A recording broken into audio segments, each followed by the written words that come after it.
Magandang gabi po sa ating lahat. Ang aking babasahin ngayon ay makikita sa Ezra chapter 8 verses 1 to 5. Ito ang nakasulat. Sinabi ni Ezra, ito ang mga pinuno ng mga pamilya na sumama sa akin sa Jerusalem galing sa Babylonia. Noong panahon ng paghari ni Haring Artaxerxes, si Gershom na galing sa pamilya ni Pinehas, si Daniel na galing sa pamilya ni Itamar, si Hatos na anak ni Kanya na galing sa pamilya ni David, si Zacarias at ang 115 lalaking kasama niya na galing sa pamilya ni Paros, mayroong talaan ng mga ninuno nila, si Elihunay na anak ni Serahia at ang 20 naraan lalaking kasama niya na galing sa pamilya ni Pahat Moab, si Shikania na anak ni Jehasil at ang 300 lalaking kasama niya na galing sa pamilya ni Sato. Yan lang po. Magandang gabi po sa lahat. God bless. Is mapagpalang gabi po sa ating lahat. Ngayong gabi po, ang aking babahagi ay mula sa aklat ni Ezra, Kabanata 8, talata 6 hanggang 10. Sa angka ni Adin ay si Ebed na anak ni Jonathan at ang kasama nila 50 lalaki. Sa angka ni Elam ay si Isaiah na anak ni Atalias at ang kasama nilang 70 lalaki. Sa angka ni Sepatias ay si Sebadias na anak ni Mikael at ang kasama nilang 80 lalaki. Sa angka ni Joab ay si Obadias na anak ni Jehiel at ang kasama nilang 218 lalaki. Sa angka ni Bani ay si Selomit na anak ni Josipias at ang kasama nilang 160 lalaki. Puhiin po nating Amang Lumikha sa pagkakabasa ng kanyang mga salita. Amin.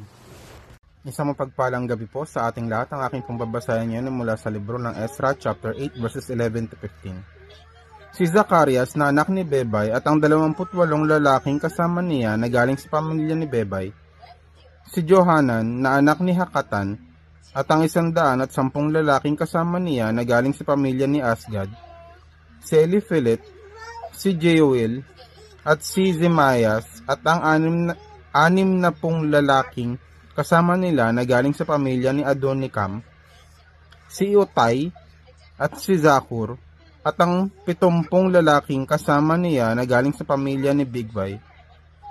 Ang pagbalik nina sa Ezra at Jerusalem. Tinipon ko sila doon sa ilog na dumadaloy papuntang Ahava. Nagkampo kami roon ng 3 araw nang tingnan ko ang talaan ng mga tao na sasama sa akin, pati na ang mga pari, nalaman kong walang mga Levita roon. Amen. God bless po. Magandang gabi po sa ating lahat. Ang babasahin ko po ngayon ay mula po sa aklat ng Ezra, chapter 8, verse 16 to 20. Kaya ipinatawag ko ang mga pinuno ng grupo na sina Eliezer, Ariel, Semaias, Elnatan, Jarib, Elnatan, Natan, Zacarias, at Misulam at ang 2 matalinong tao na sina Joiarib at Elnatan. Pinapunta ko sila kay Ido na pinuno ng lugar ng Kasifia upang hilingin sa kanya at sa mga kamag-anak niyang tagapaglingkod sa templo na magdala sila ng mga tao na maglilingkod sa templo ng Diyos. Dahil tinulungan kami ng Diyos, ipinadala nila sa amin si Serebias, kasama ang kanyang mga anak na lalaki at mga kapatid niyang lalaki, na ang kabuang bilang ay 18. Si Serebias ay maabilidad na tao at mula siya sa pamilya ni Mahli na lahi ni Levi na anak ni Israel.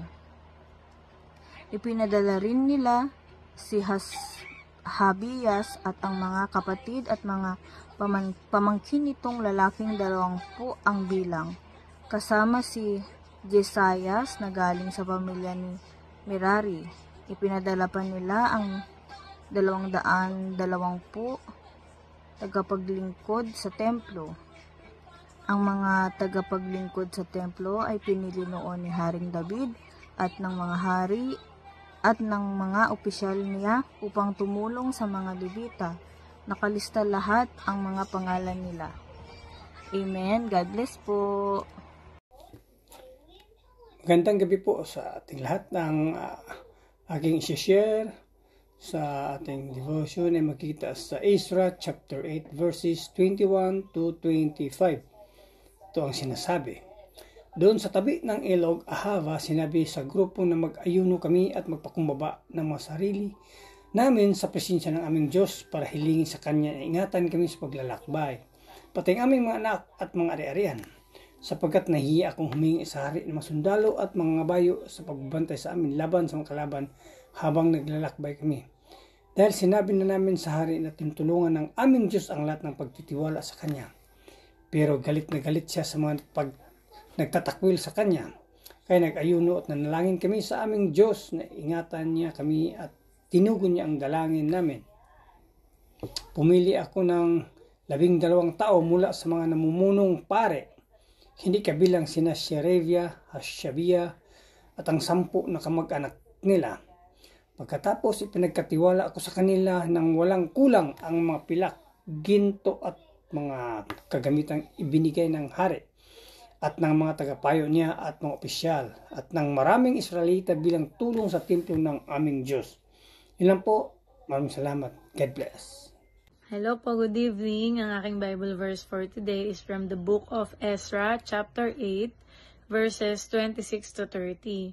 Ang mga ibinigay ko sa kanila ay 22,750 kilong pilak, 100 sisidlang pilak na may bigat na 70 kilo, 3,500 kilong ginto, 20 mangkok na ginto na ang timbang ay 8 kilo at 4 na guhit, at 2 mangkok na yari sa pinong tanso na kasing halaga ng mga mangkok na ginto.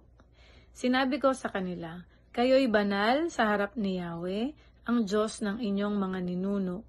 Sagrado rin naman ang lahat ng pilak at gintong kagamitan na iniaalay kay Yahweh bilang mga kusang loob na handog. Ingatan ninyong mabuti ang mga ito hanggang sa makarating kayo sa templo, sa silid ng mga pari, kung saan titimbangin ang mga ito sa harap ng mga punong pari, mga Levita, at mga pinuno ng mga angkan ng Israel sa Jerusalem.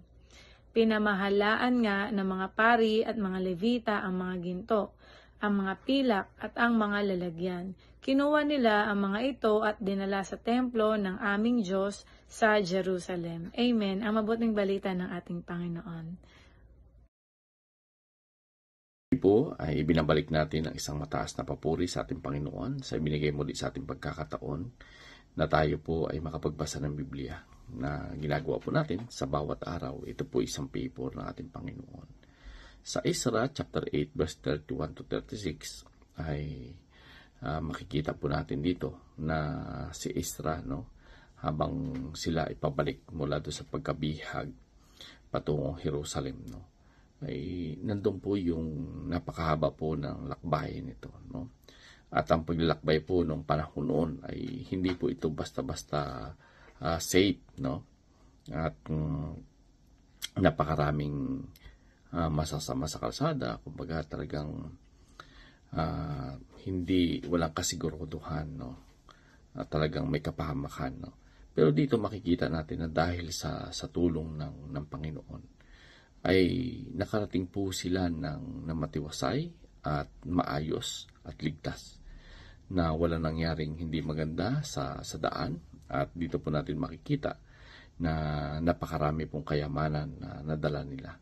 So, yung mga lesson po na matutunan natin dyan, yung protection po ng Diyos, talaga pong tunay na talagang kahit nasa panganib ka o wala ka pa sa panganib, talagang nandyan po yung protection ng Panginoon. Kung i-acknowledge mo yung kanyang kapangyarihan, hihingi ka sa kanya ng tulong, lalong sa kalagayan nila, Israel, mahaba-haba po talaga yung kailang paglalakbay, At dahil kasama nila ang Diyos, hindi po sila nagkaroon ng kapahamakan, At dito makikita po natin yung lahat ng ipinagkaloob sa kanila ng hari na para gamitin sa templo, ay maingat po nila itong inihatid, doon sa templo.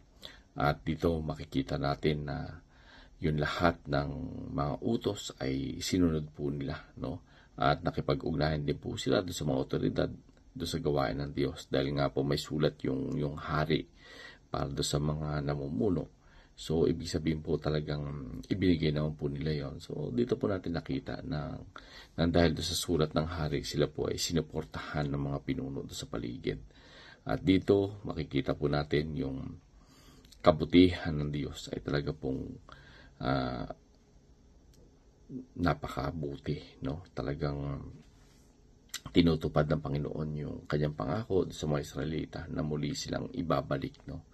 So, ngayon ay binalik na sila ng Panginoon papunta sa Jerusalem. At ito ay isang napaka-imposible, no? Yung ibinigay ng hari, yung lahat ng tulong, ang lahat ng mga ginto, no? Napakadami po nito.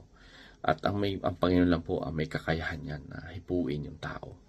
At ginawa ito ng hari na ibigay sa mga Israelita upang magamit sa templo. So, isa pong katibayan na ang Panginoon po talaga ay He is the God of all mankind at wala pong imposible sa Kanya. So, lagi po natin tatandaan sa ating buhay, anuman yung mga problema, anuman sitwasyon at kalagayan natin, ang Panginoon po ay may kakayahan, no, sa lahat ng bagay, sapagkat tunay po na nasa Kanyang authority nito, even the heavens and on the earth. So, purihin po ang Panginoon sa ibinigay muli sa ating pagkakataon na tayo po ay nakapagbasa ng Biblia para sa araw na ito. God bless everyone.